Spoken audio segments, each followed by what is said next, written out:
कुछ कर। बैठ इधर। सज्जू पैर पकड़ के। पप्पू इधर आ, हाथ पकड़ के। अब बैठ कुछ कर। यार भाई जल्दी कर रहे, मैंने कहीं और जाके भी काटनी है। तुझे तेरी माँ की कसम, अगर तूने मेरी काटी तो अब्बा इसको मुझसे दूर कर। चुप है, सब बिगड़ती है। अम्मा, आराम से बैठ।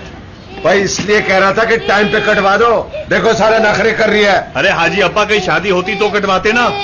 चल सलीम शुरू कर यार। प्लीज तू देख, अच्छा नहीं कर रहा।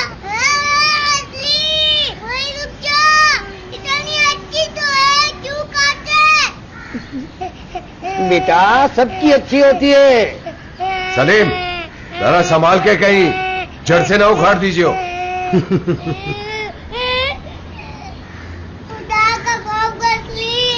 एक काम करते जरा।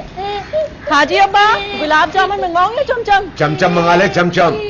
चल भाई शुरू हो जा। चमचम।